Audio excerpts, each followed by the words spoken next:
Welcome back to Unboxing Logistics, everyone. I'm your host, Lori Boyer from Easy Post. And 2025 has been quite the year so far. And it is continuing to roll on. We have had so many great guests already this year and so many important topics to talk about. Let's just continue on with that wave. Today, we are going to be talking about one of our favorite topics, least favorite as well, but we are going to be talking about returns. I think this is really important. It's a topic that we need to return to very frequently. And I have brought on Virgil from WeSupply. I'll let him introduce himself, but he is an expert on the returns industry. Virgil, tell us who you are. Hello, everybody. My name is Virgil Ghic, and I'm the co-founder of WeSupply Labs. And WeSupply is basically a post-purchase experience platform. We specialized in the order tracking as well as the return side, but not limited to that, specifically for the enterprise sector. We're working mostly with bigger retailers, and we help them from like split shipments, very unique use cases around that, to all the way to warranty, store pickups, curbside pickup, and BigQuery, big data analysis around that. So that's our specialty. I love it. We have so many questions on returns. But today Yeah. we're specifically going to be talking about how, a lot of times we talk about the loss kind of money when it comes to returns. And today we're going to be really diving into actually how you can kind of flip that on its head and make returns part of your growth and part of your strategy. So it's a piece that we can't get away from, but because we can't get away from it, it's a great opportunity for us to be able to use it as a way to get ahead of the competition. So Absolutely. Virgil and I are going to dive into all of that today. But first, a little get to know Virgil, a little behind the scenes. Virgil, an interesting thing we've been doing is our reality check AI. What I've done is I've asked ChatGPT a question about return. Okay. Mhm. And I'm going to tell you what it says. And I just want your professional opinion on how it did. If it was off, it was spot on. And then I asked for a grade A to F on how well AI is knowing about our industry. So we went into returns. I asked ChatGPT specifically about returns in 2025, specifically what it thought would be the biggest trends when it came to returns in 2025, biggest issues that we can see. And this is what it said. Okay, I'm going to pull it up. Okay. Number I'm one. curious. Okay, I know. It's always fun. Number one, it said that we will see an increase in the number of returns this year. That return rates are rising up to 30% even. It gave me an estimate, and that we should estimate that return rates in 2025 are going to be higher than we've experienced in the past. Number two, it gave us three, so we're going to go to that. Two, it said that we will continue to see retailers and e-commerce are going to continue to see the use of technology and AI in optimizing their returns. And number three, and this is the one where I'm a little questionable, that we will continue to see a growth and a movement towards sustainability when it comes to returns. Okay, so first impressions, what did it get right? I think they are all right, but they are quite basic, I would say. Exactly. It's like the vanilla up there. Yeah. Pretty easy. You can't go wrong with guesses. those answers, kind of thing. Okay, so Virgil, we got to give our AI a grade on how they did in their answer about returns. So use it as a little vanilla, but accurate. So A to F. What kind of grade would you give it? To this particular answer? Yeah, for its answer. It's just a C. that answer. This is just a C. Anything you feel like underneath that it might have missed? I think it's more complicated than that. And if we think about why, let's ask why, first of all. Why do we think, returns are gonna increase? And, there are many reasons, but probably one of them is, looking at, the current state of economy, is Yeah. not the best. So Yeah. people, Right. in the past, they used to purchase something, you don't like it, you put it in a corner and you forget about it. It happened to me and it happened to probably everybody. Well, now people see, a little bit different economic, circumstances. So, um, we see layoffs happening. We see, interest rates are still, crazy high. They are not coming down. So people are looking after their money, more than they used to in the past, more than, during the, let's call it the pandemic era, where, it was splurge of like, nothing was optimized then, and everybody was making a killing. And, those are the little things why I think, brands are going to see more, returns. You know what's so interesting is I'm kind of that person who's guilty of having, bought something. I have some curtains I bought a few years ago. I never got around to sending them back, even though I ordered new ones. But just today, literally this week, I bought my son new shoes. They were a little bit tight, and I thought, oh, he's going to grow out of these. I made an appointment on my calendar to say, I've got to return these. I cannot let these sit around because they were like $40. And it Hmm. is exactly what you're saying. We're all a little bit more conscious of every dollar kind of matters. Yeah, And I think that that's going to be a big deal. And it's the same for companies. So I'm glad we're going to jump into this topic because we're in an economy right now. It's kind of this sort of unsettled situation where every dollar matters. And I think that we're going to dive into that. One more thing that I want to talk about, sure. who is somebody that you just really admire? I've been taking time to kind of get to know and learn about mentors and just people who are good examples in the industry and outside of the industry. And I would just love to hear from you, Virgil. Who is somebody that you really admire and why do you admire them? Great question. So I have two mentors that I work closely, for the past 5 years at this point, six. One of them is called Dan Martell. He is the founder of SaaS Academy. I was one of their earliest, cohort, and still there. So I think I learned a lot there around like growing your business and everything. But what I really like about him is, he's always emphasizing on having a clear vision. If you know exactly where you want to end up, you're going to get there much faster. It's like going on a road trip without a map, without a clear destination versus having a clear destination. And when you know exactly where you want to arrive, when the team knows exactly where they need to arrive, and what's the destination looking like and how it will feel and what the company is going to look like and what kind of customers we're going to have. And it's very clear for everybody and not just for the management team, who should know it.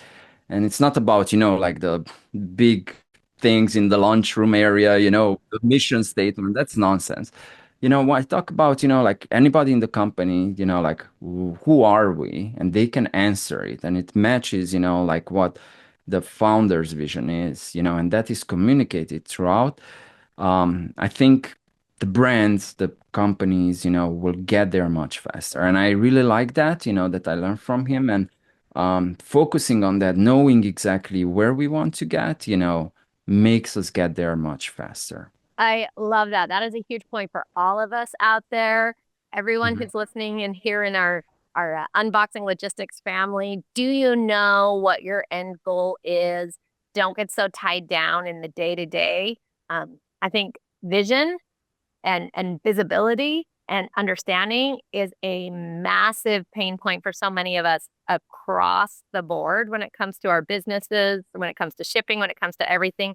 Having that vision is so critical. I Yeah. love that, Virgil.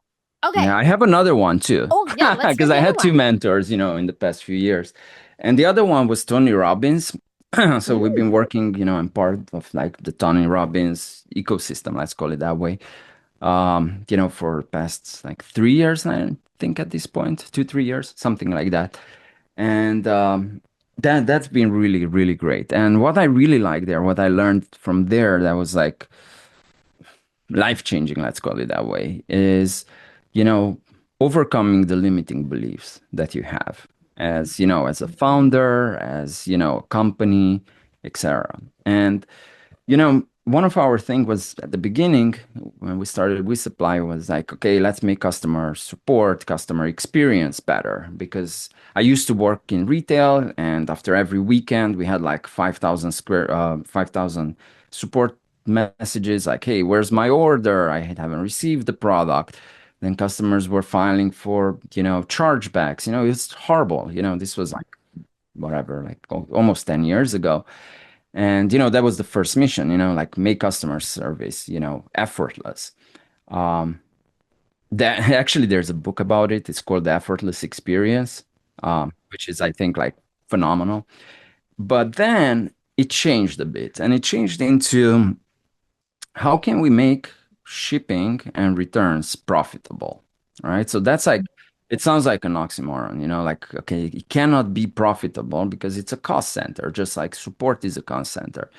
Well, it doesn't have to be. Support, customer success can be a revenue generator. If the support team has time, to talk with the customer, to upsell, to help them, to guide them, to overcome challenging situations. Maybe the product is supposed to arrive before Christmas or before the birthday party and it doesn't arrive and it will not arrive. What are you going to do then? And by working really closely, you can change that. And I think the same thing applies, in shipping as well as in returns. If we are just offering, 30-day return policy, no questions asked, no nothing, the chances of making it profitable is none. Most likely, you're just going to lose a lot of money, right? But if you're designing the experience, if you're designing the outcomes, you're designing the logistics behind the scenes, and you're spending time of like, how can we optimize this and constantly and overcoming that belief that like shipping and returns must cost us money into how can we make money off of shipping and off of returns, over time, you're going to find the ways. And going with that, challenging the status quo basically, but what are the limiting beliefs of growing the business? And today the brands will say like, oh, shipping is killing me. Returns are through the roof. We're losing so much money. Tariffs went up, right? Like, oh, we can't even get the products back. Well, if you think that way, that's a limiting belief, and you're not gonna grow. But if you're changing your mindset around it, you're gonna start understanding how can I optimize each little piece in my business to overcome that. And I'm happy to have this conversation with you because there are like so many ways of how you can do it, I love the whole concept of the limiting beliefs, of moving past those. I think that's huge for everyone in the audience. And this is a tidbit of background Easter egg knowledge for people who want to know about Lori Boyer. But I worked for Tony Robbins for a long time doing No marketing with way. him. So we'll get along well. Spent many years with Tony. So that's fantastic. Okay. You've gotten me so excited. You have teased a little bit already about the cost center and returns and overcoming that limited belief that returns have to just drain your wallet and that there's nothing you can do about it. Control's out of your hands. Sorry, that's like my junior high age students who, sorry, mom, there's nothing I can do. But that's not how we are. Talk to me a little bit about returns as a cost center. Okay. Mhm. I pulled up some stats. We've got 16% in recent years of retail sales for returns, $800 billion worth. Where are these costs really coming from? Why is it so expensive, I guess, first, for something to be returned? 16% only. That's what this stat, I know. I thought it was closer to 30. What is the number you know, Virgil? Phew. Depends on the industry and Yeah, vertical. absolutely. But fashion, 50. Yeah, fashion is super high. There's a super. Let's actually break some of those down, Virgil. What are the Mhm. industries that can expect to see the highest return rate? Oh, fashion. Fashion for sure.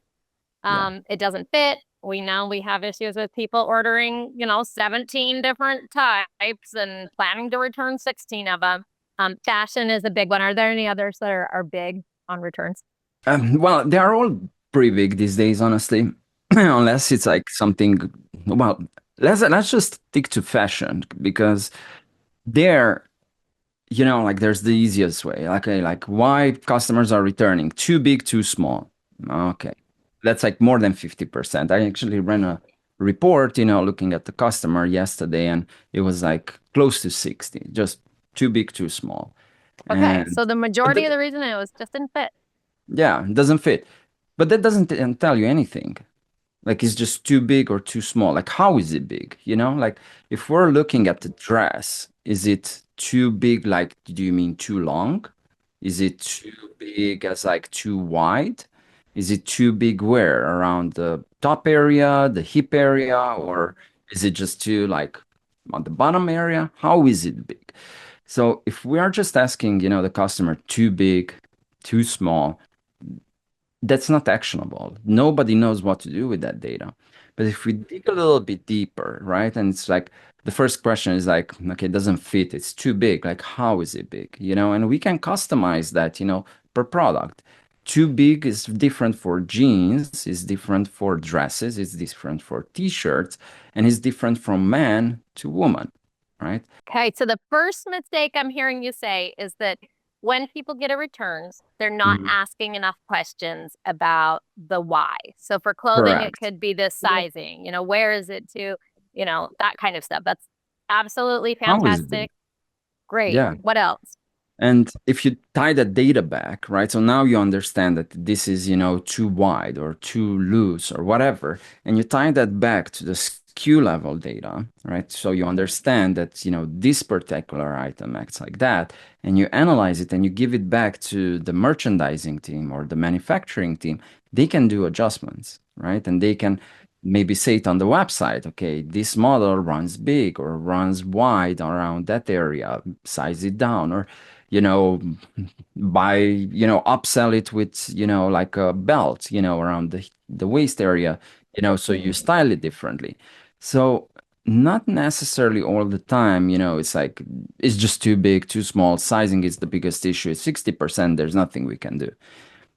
That's not like that. If you have the data, you can look into it. And if you look into it and you analyze it, you can take action on it, and So, Virgil, what kind of data should we look for? So, you're looking at why something was returned. What is there other data that people should be looking for with their returns?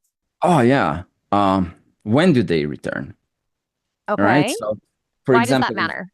well, let's say it's the beginning of the season, right? Let's say it's the summer season, it's the beginning. If I purchase then something and, I have 30 days to return it, and in the last day I generate the return label, and then I take 30 more days to return it, it's the end of the season. So at that point, by the time it's inspected, by the time the product is, back on the shelf, if it's in that condition, it's already end of season. You already have to mark it down, even if it's in a perfect scenario. Now, if you buy it like mid-season, there's basically zero chance of reselling that product again at full price.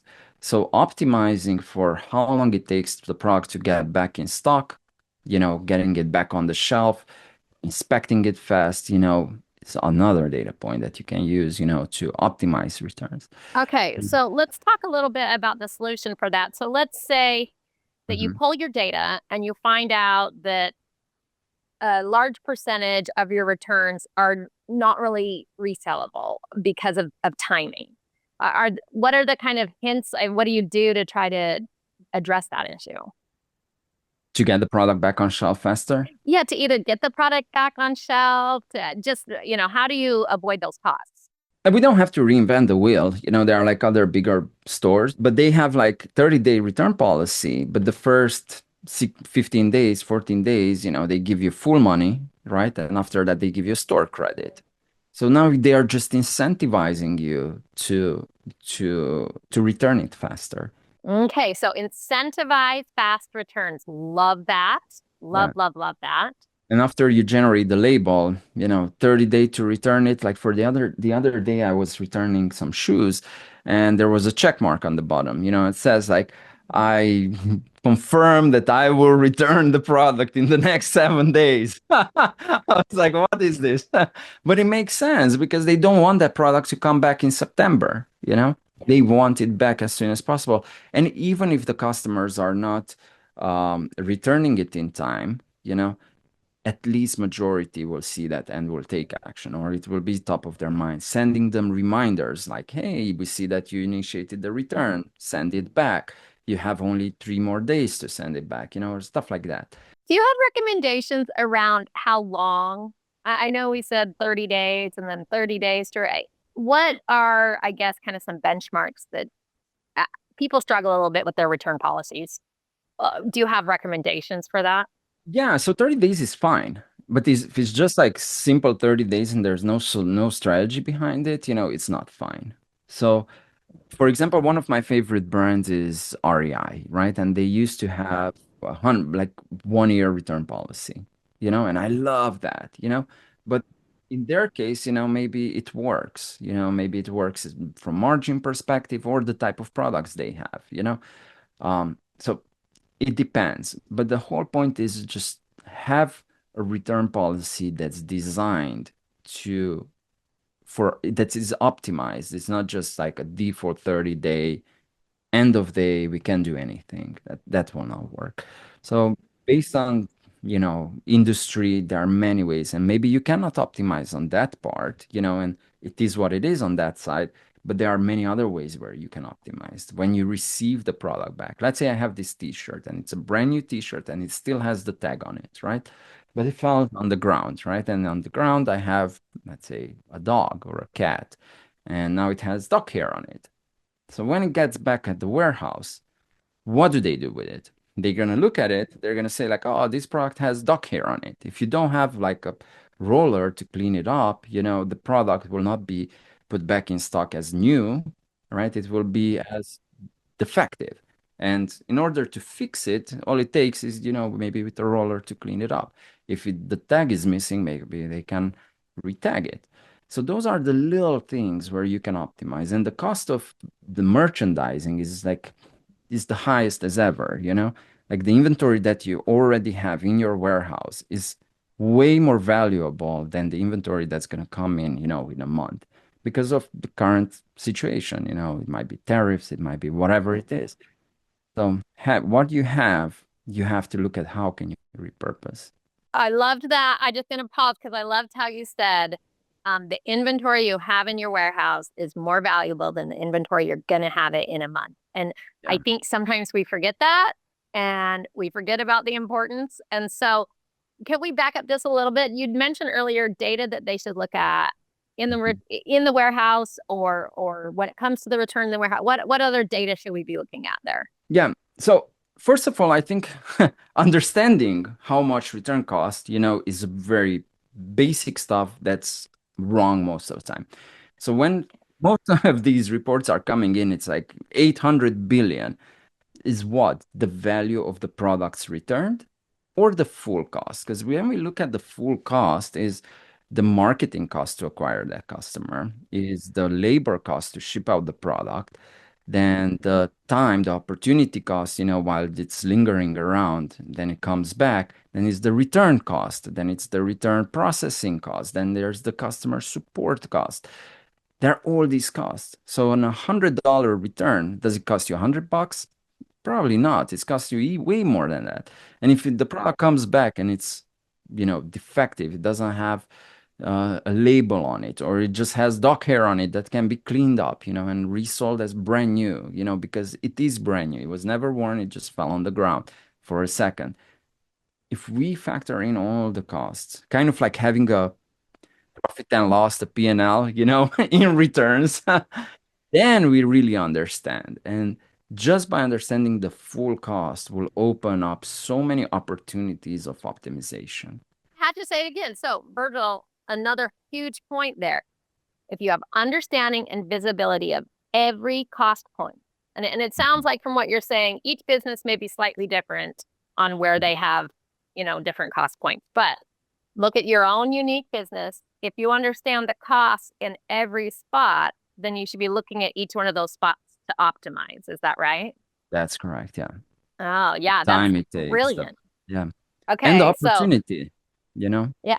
And when you tie it back, so for example, most of the companies are looking like they have departments, right? And inter-department conversations are, I think, the hardest thing in the world to solve. I don't know why, but it is, you know?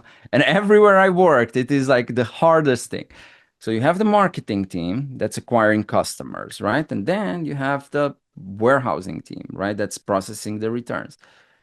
If we have a real good understanding which channel is generating the most returns, the most fraud, the slowest customers. Yeah, maybe TikTok works fine from a cost of acquiring a customer, right? Acquisition cost is really low and it looks phenomenal. But at the end of the day, after the return is done, is it still the best channel or is it, I don't know, a different Instagram is the best channel or Meta or whatever? Having that understanding brings a lot of clarity. So it could be that the marketing channel you've chosen brings in 10,000 customers, but Correct. 9,000 of those customers return something. That's super smart. So to look at each of those touch parts connected to each other kind of brings me back to what ChatGPT had said earlier, that the second, big trend was technology.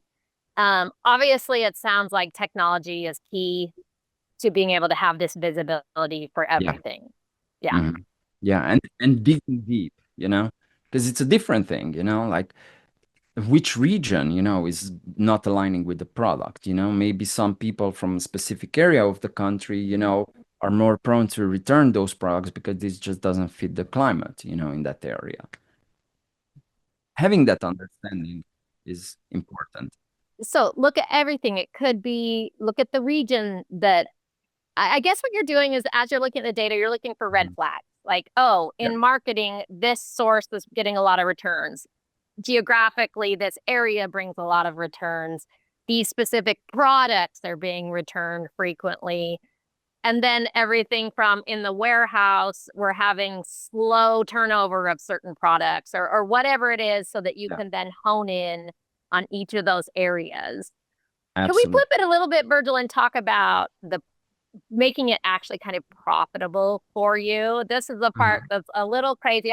Was recently reading an article by MIT Sloan, and they were talking about a business that had actually changed all of the way they did their returns and actually ended up with making an additional profit. I think it was Yeah. like $22 million of profit just because they switched up returns. And I think that's just mind blowing to even think of returns as a profit center.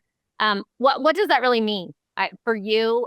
How how do you turn returns into kind of a revenue driver? Great question. Let me give you an example how you can turn shipping into a revenue center. Right? So that's like a clear example, right? So we have a pretty big customer and they have, stores. It's a retail, right? Retail chain, and they have a lot of stores and they have same day delivery, right? So they have ship it home, free shipping. Same day delivery, no, same store delivery, it's free. And then they have a premium version, 2 hour same day delivery. The day they announced it and the day they implemented it, more than 40% of all their orders chose same day, 2 day, 2 hour.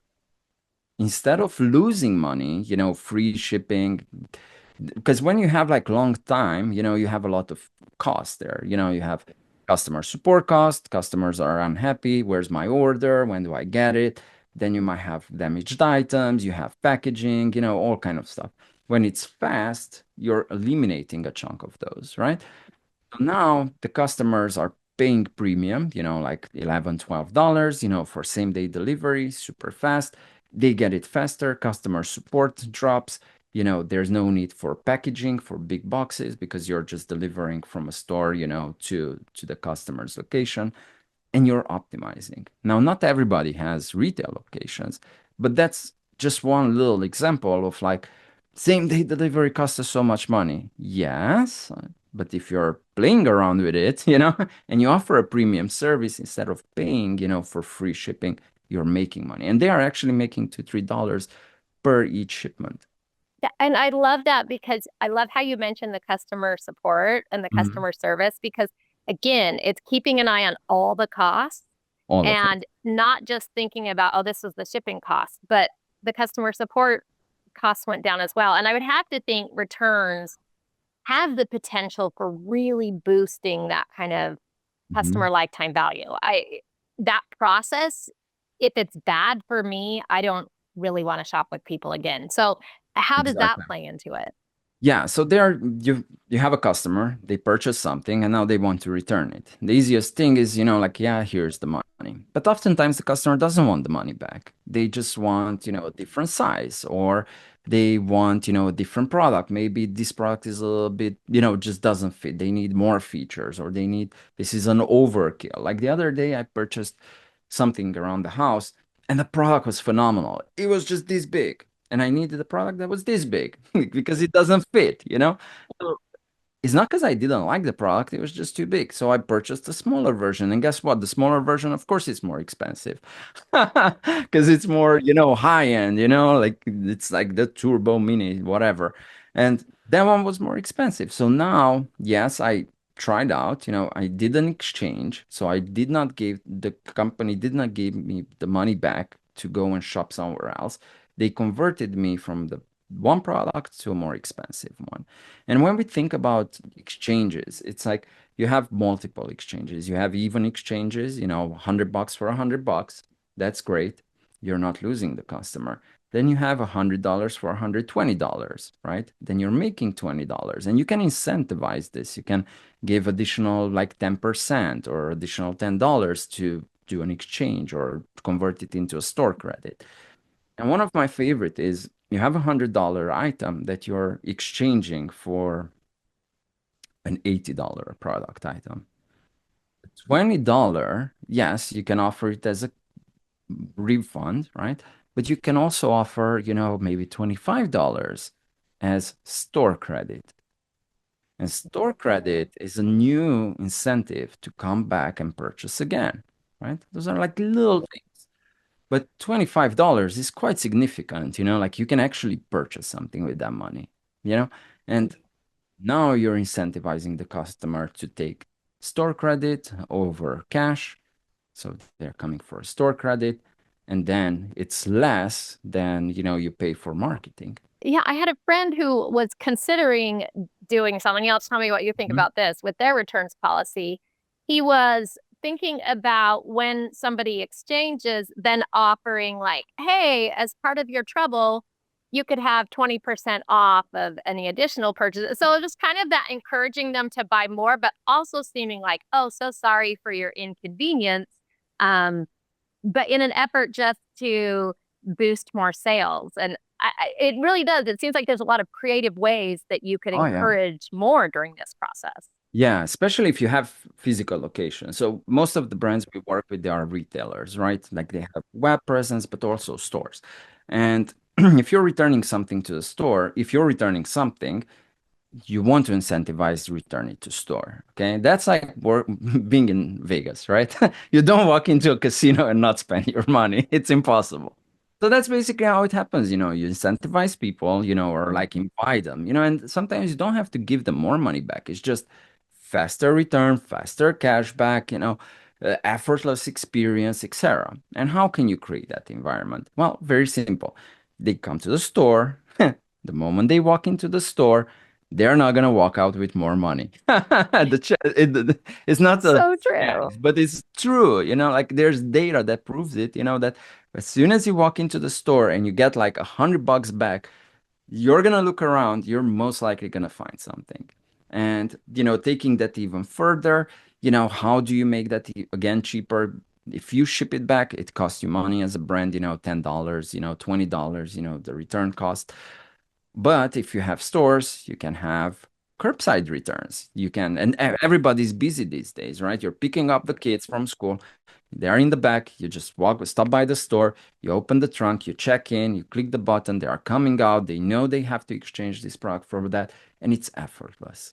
As soon as you create an effortless experience for the customers, they want to come back. Especially if you're selling products for people who don't really have time. I don't have time to go, like the other day, I have this coffee machine and it's broken now, right? It's a really phenomenal coffee machine. I have to return it or, warranty it. But the first thing that came to my mind, it's big, right? Kind of box do I find in which I can put this? So now I have to go to, I don't know, Home Depot, find a box, buy some peanuts or whatever, so the product doesn't get destroyed by the time it gets warranted. So all that's headache. I don't have time for that. So making it easy, for example, dropping it off at FedEx, and they give you the poly bag, they print out the label for you.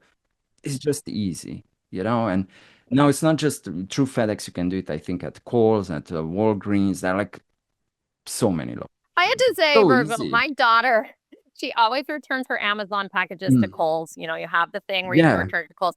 They give her $5 Kohl's cash. She spends money every single time. She never spends $5. She's always buying a $20 blanket or I don't Yeah. know. So you are And they so put right. the Kohl's returns, all the way in the back. Yep, exactly. Hey, that is another great point. It's like sometimes getting through the store, seeing all the things, Hmm. there are so many different ways. I want to ask one of the things actually my daughter just had was she just told me today during lunch, she said, oh, I went to return some tights and they said, just keep it. Okay, just keep it. Here's your refund, blah, blah. How do you decide when to just say, keep it? It's more money than it's worth. Do you have suggestions around that? Oh yeah, you just need to know your numbers. So Okay. honestly, it's that simple. And so, for example, but rule of thumb, around 25 bucks, $30 below that, it's not worth it to return because it costs you more. It's costs you more the label to return it, the labor to open the box, the product to be inspected. What do you do with that product if it's not good to be resold? Then you have to pay for, like destroying the product. So that might cost you more than just keep the product. And oftentimes, that product is in perfect condition and, they can gift it to somebody. And that's always good. I remember once I purchased some toys for my kid, and for some reason we had to return it. And it said, just keep it. I'm like, oh, yeah, but my kid cannot use it. Oh, but, I have some nieces, so I gave it to my niece, and that was great. So there's always ways, to optimize that. The other thing is, so what happens quite often, you have a contract with UPS, for example, and like you're using that rate for shipping, you're using that for returns and everything, and you never even explore like what other carriers are offering, their cheaper version, maybe specific routes are cheaper through FedEx or through USPS or other local carriers, right? And doing rate shopping, and not just rate shopping for shipping, but also rate shopping for returns. And especially in returns where you want to optimize every penny, because maybe it's the same thing because it arrives in 2 days or 3 days. It's not that big of a difference, Maybe you can optimize there. But if you do the numbers, and you do the calculations, at the end of the month, at the end of the year or quarter, you might be saving a ton of money, right? But it's so easy to just say, oh, we just return everything through UPS. You don't have to. I love that. That is exactly one of these kind of outdated mindsets. Hmm. And I love that you talked about rate shopping, not just for shipping, but for returns as well. These are kind of outdated. Yeah, it's easiest. I'll just do. In today's economy, Yeah, every single dollar matters. matters. And it means that you can ship returned. If you can return things way cheaper with one carrier over another, go and do it because it absolutely makes sense. Okay, Virgil, I'm feeling sad. We're running low on time. So I want to get from you, if Hmm. somebody wanted to start today, what is some low hanging fruit? What are like your first steps if somebody's like, okay, Virgil's right. I'm sure I've got some mistakes here. How do you recommend they start today? They can get out and get started on making some changes Around shipping and returns, or just returns, or just on shipping? returns specifically. On So, returns so specifically, let's say get they're the like, data. okay, I know I'm bleeding a ton of money with my returns. Mhm. What should I do? How do I just get started without being overwhelmed? Number one question I have usually is like, well, we have some data, but we don't know what to do with it. That's like the one thing, Okay, because it just says too big, too small. That's not actionable at all. And spending a tiny bit of time, configuring your return policy, your flow when you're returning products, to really understand how is it too big, how is it too small, by product, by category. It doesn't take much. It's like a half a day of job. Within a month, you have more than enough data to really understand what's happening there and give it back to the merchandising team to optimize it. That's like number one. Love that. You've got to get the data that you need. Yeah. And about a month is what you said you need. So that's Now, fantastic. Great measurable thing. when you're receiving products, you need to inspect it, right? And the inspection process for a t-shirt is very different than an inspection process from a water bottle. They are two completely different products. So you must have an inspection process for this product that's different than this t-shirt. And if there's something wrong with the product, you don't just say like, this is not in brand new condition, so we have to dispose it.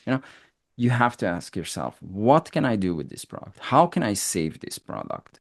Can I resell it on a marketplace? Can I start a resell program of used products? Can I just take a lint remover and remove the dog hair from it?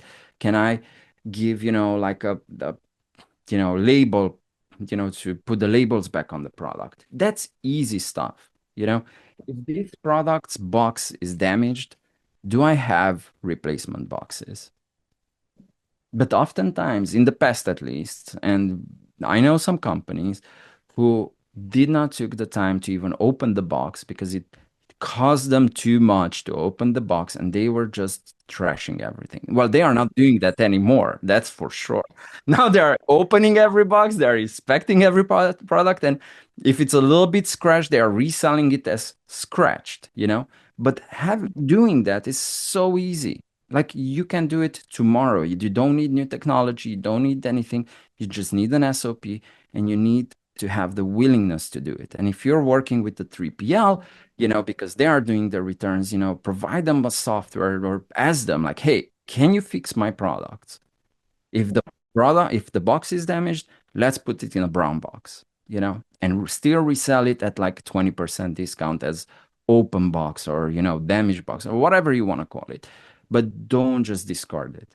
Yeah, that's fantastic. So have a plan and a process kind of for each product or each category that you're not approaching every return in the same way. Really smart. I love that. Anything else? The policies, you have to look at the policies, of course, like don't just have like a simple 30-day. Design it. Your life is by design. If you design your life, you're gonna have a good life. If life just happens to you, then you're not gonna have a great life, right?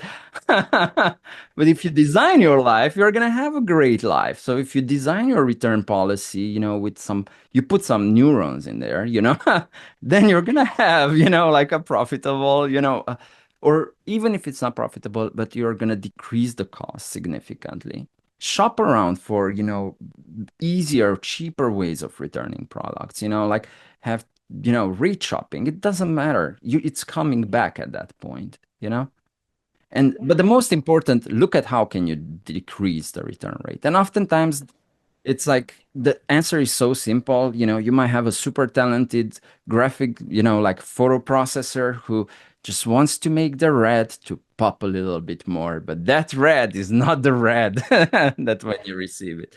And looking back, why they are returning, and what can you do? And most of the solutions are on the website. Just saying to runs a little bit big, runs a little bit small, you know. I just want to encourage Yeah. everyone who's listening, start small. You don't have to Mhm. do everything at once. So start with one of these hints, get out there and say, I need more data. And now I'm going to test this and you can refine it. So obviously don't just create a return policy and say, okay, I've done just what Virgil said. I've thought about it. Well, maybe in 6 months, you're going to want to change it based on what you've learned. So don't Yeah. leave those things as stagnant. Everything needs to continue to grow. Virgil, I wanted you to tell us a little bit about WeSupply before we go. We're just about out Mhm. of time, but tell us what you do at WeSupply, what the company is. WeSupply is a post-purchase experience platform. We're doing order tracking, notifications, returns, exchanges, warranties, product claiming, for warranties. And then we have an entire in-store suite, like curbside pickup, return to store, um, store notifications, basically everything there. And what's really cool is we're taking all this data. So you can already imagine the amount of data that we have. Yes, massive. And all this data, it's available in our system, of course, but we're funneling it to BigQuery. BigQuery being this um, big data platform, right? Database. From there, you can connect it to your business intelligence platform, to your Looker dashboards, to whatever, wherever you want to report it. And you can look into these data points, getting, like very deep into like why customers are returning, understanding, having the data to back it up, and then making changes, understanding which areas cost you much, which little, having the intelligence, and then optimizing every part of it. And at the end of the day, you will make returns profitable. And I truly believe that it's doable. Love it so much. Virgil, if people want to ask you questions about returns or just connect with you in general, Yeah. or if they want to learn more about WeSupply and get some access to this data, what are the best ways to do so? Well, they can reach out to me. Probably LinkedIn is the best place because LinkedIn is email, great. I'm not even checking my email these days. It's just spam. The That's phone good to know, everyone. Hit up Virgil within on this LinkedIn. 1 hour, or whatever it took us, to talk, I got like Yes. 5 spam messages, Yep. like Yep. spam phone calls. So LinkedIn is still the last thing that I'm like checking to Great. some degree. Perfect. Perfect. So connect with Virgil on Yeah. LinkedIn. Do you have a website for WeSupply? Yeah, it's WeSupplyLabs.com. WeSupplyLabs.com, and we'll include that link. Yeah. So thank you so much, Virgil. I wish we had about 10 more hours. I think we could cover all of it, but it's been fantastic. So many great takeaways from today. Thank you, everyone, for being here, and we'll see you next time. Thanks, Virgil. Thank you. Bye-bye.